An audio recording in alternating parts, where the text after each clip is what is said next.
इस माहौल में हम सांस ले रहे हैं और प्रदीप चौबे जी दुनिया के हर कोने में कबूती बरसात कर रहे हैं। अभी पिछले हफ्ते ये और दिल्ली में थे, इन्होंने वहां भी वही धर्म निभाया जो हिंदुस्तान से शुरू किया। हिंदुस्तान दुनिया को देता है, लेता कुछ नहीं है, लेता है तो दर्द लेता है और देता है तो दर्द की दवा देता है। तो प्रदीप चौबे हमारे यहाँ से निरंतर के बहुत ही सशक्त कवि। मंसूर साहब मैं आपका शुक्रिया अदा करता हूँ कि आपने मुझे इतनी मोहब्बत से नवाजा है। मैं बता दूँ आपको साहब कि शायद ये कविता इत्यादि मेरे हिस्से में कभी ना आई। मैं तिरछा आदमी और सिर फिरा कर रही हूँ। पता नहीं आपको मेरी बातें कैसी लगेंगी, लेकिन मुझे लगता है कि ये बातें जब आप पीछा करेंगे तो शायद घर पे आपको नहीं याद आए। हाथ में कभी कभी और गंभीरता पूर्वक नहीं लिया जाता और लिया भी नहीं जाता। गंभीरता से हमें क्यों लेना, हमें मोहब्बत से लेना चाहिए।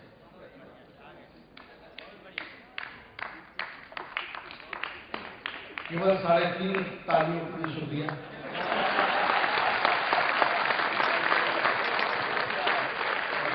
ताली बजवाने के लिए तकलीफ बहुत मुश्किल है। वीसी साहब, राकेश साहब, आपको मैंने ठीक से देखा नहीं और बार बार आपका नाम लिया जा रहा है तो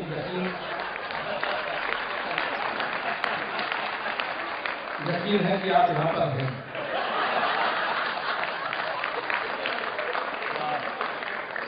इसी बात पर फोटोग्राफर ने मेरा फोटो ले लिया है, लेकिन खास बात तो थी और फोटोग्राफर की जिम्मेदारी है कि वो फोटो लेता है।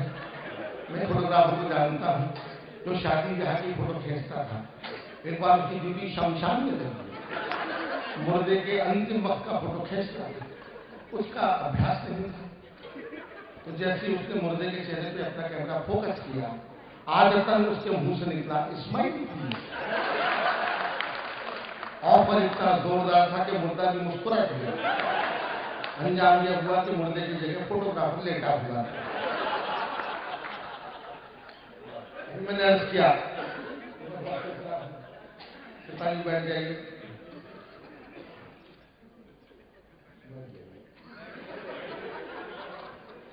लंबे कद के लोगों से हमेशा उन्हें डर लगता है, क्योंकि बहुत लंबे कद का ना हो पाया।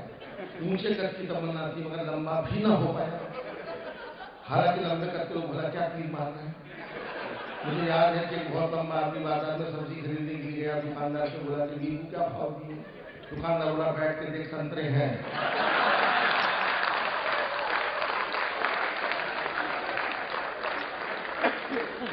आप भरोसा कीजिए मैं महफिल बिगाड़ने नहीं आया। आलोक श्रीवास्तव मेरे बड़े शानदार दोस्त हैं, क्या बड़े खूब बड़े स्वस्थ शेर उन्होंने सुना, बहुत अच्छे शायर हैं, बड़ी पुख्तगी से बने हुए हैं। सरिता जी जा रही हैं, अब वे हमारे बीच में नहीं रही।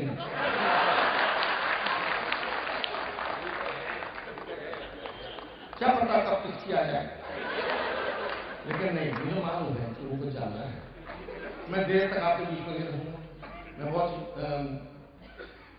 सच्ची बात कहने वाला एक ईमानदार आदमी हूँ। मन पर जानदार शानदार कवि और शोरा हजार बैठे हुए हैं। मैं आके हूँ जानदार शानदार कवि मगर ईमानदार हूँ। ईमानदार वो होता है जो सुनने वालों को जल्दी छोड़ देता है। आप लोग संख्या में उतनी बचे हैं जितने हमारे देश में ईमानदारी बची है।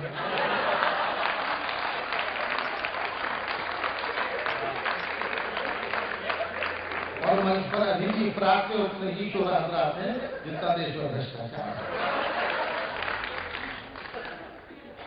माफ कीजिएगा, मैं बस थोड़ी बातें आपसे करूंगा और मैं जब बातें ही करता हूँ साहब, कविता करना मेरे पक्ष में नहीं आया। अगर मैं कविता करता तो ये लोग क्या करते हैं, इसलिए आइए श्रीवास्तव साहब बैठिए। जेब में क्या है जो हाथ डाले हुए हैं।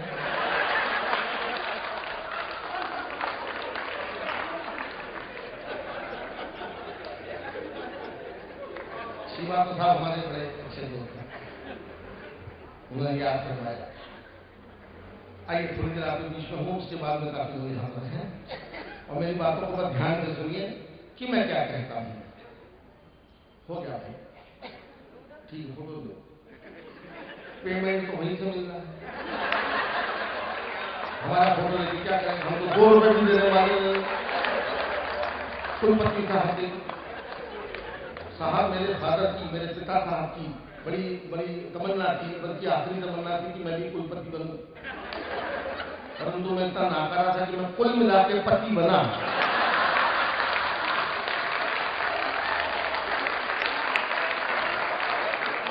और कुलपति साहब कभी कुल मिला के पति बनने की कोशिश कीजिए, वो जरा ज्यादा मशक्कत वाला काम है।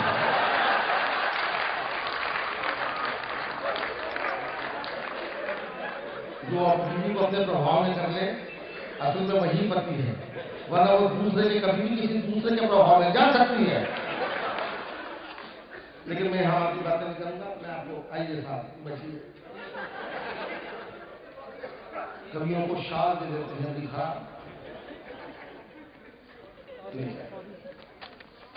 भाग्यशाली है 2 लोग आपको छोड़ने के लिए। मेरे लिए तो ये डिग्री आया था, आखिर में किस काम का हूं। जहां आपकी बात नहीं आई, थोड़ी देर आपको हंसाता हूं, मैं हंसाने के लिए बदनाम हूं।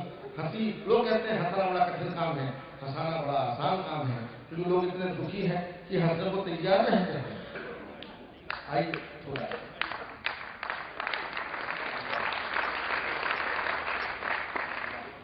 मैं तालियों की गुजारिश नहीं करता हूँ, ताली बजवाना कमजोर लोगों का काम है। मंसूर उस्मानी साहब अक्सर तालियां पढ़वाते काम है, तालियां ज्यादा बजवाते हैं। मंसूर भाई तालियां क्यों बजवाते हैं, बोले चौबे जी तालियों से कॉन्फिडेंस आता है। मैंने कहा नहीं, कॉन्फिडेंस वो तालियां अपने आप आती हैं। अभी बरेली में प्रोग्राम था, वसीम साहब से पूछी, उन्हीं की सदारत में था, 60,000 आदमी पंडाल में था बरेली में, और 60 के भी मंच पर थे। रात के 8 बजे प्रोग्राम शुरू हुआ। अब मेरा नंबर बाद में ही आता है, 8 बजे शुरू होने वाले प्रोग्राम में जब मेरा नंबर आया तो सुबह के 4 बज रहे थे। पंडाल में केवल 2 लोग बचे थे, एक सुनने वाला, दूसरा सुनाने वाला। तो कमजोर कभी होता, बेहोश हो जाता। मैं तो पैदाइशी कॉन्फिडेंस वाला है, मैंने घबराया और मैंने अपने लिए माहौल बनाया। एक माँ तो सोता समय था कि आप जरूर मेरे लिए बैठे हैं, वो बोला नहीं, आपके बाद मेरा नंबर है।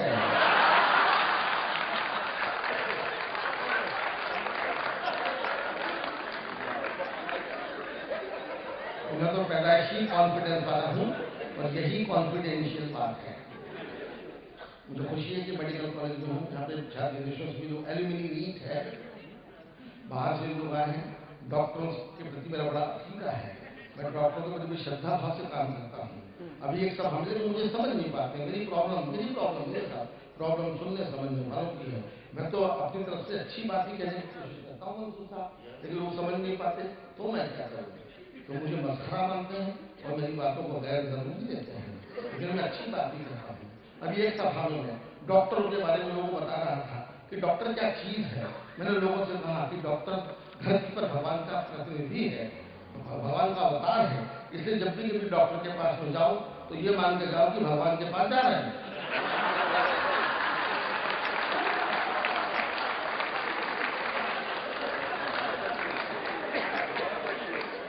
आप लोगों ने बात समझ ली, क्योंकि आप लोग अच्छे मेडिकल वाले हैं, पर वहां पे उपस्थित रहे डॉक्टर ने मुझे काफी मारा, बदतमीज हमारे बारे में ऐसा कहता। मैं क्या करता, किसको समझाएं, किसको समझाएं, लेकिन लोग मेरी बात समझ नहीं पाते। मेरा एक दोस्त है, पड़ोसी है, बहुत टेंशन में रहता है, व्यापार में बड़ा घाटा वाटा हो गया, तो मुझसे कहने लगा कि साहब बहुत टेंशन में रहता हूँ, सुकून खत्म हो गया, शांति बर्बाद हो चुकी है, बहुत परेशान रहता हूँ, कोई ऐसा फार्मूला दो कि मैं भी जिंदगी को प्राप्त हूँ। तो मैंने उससे कहा राम का नाम लिया, वो इतना उत्साह में आ गया कि उसी शाम को राम का नाम ले लिया, उसी शाम को ले लिया अपने राम का नाम। बहुत जल्दबाजी में था, पिट के आया मेरे पास में, मुंह सूजा हुआ था, एक आंख दूसरी आंख से बड़ी हो चुकी थी। मैंने क्या हुआ, मैंने कुछ नहीं, आपने कहा राम का नाम लो। मैं सभा में गया, राम का नाम लिया, पिट गया। कौन सी सभा थी, मुझे शादी का मौका था, मैंने कह दिया राम नाम सत्य है। मुझको लोग समझ नहीं पाते हैं, लेकिन मुझे उम्मीद है कि आप मेरी छोटी और लगभग वाहियात बातों को ठीक से समझेंगे तो मेरा आना सार्थक होगा। सारी ने जीजा से कहा, सारी ने जीजा से कहा कि जीजा जी मैं पास हो गई, मिठाई खिलाओ।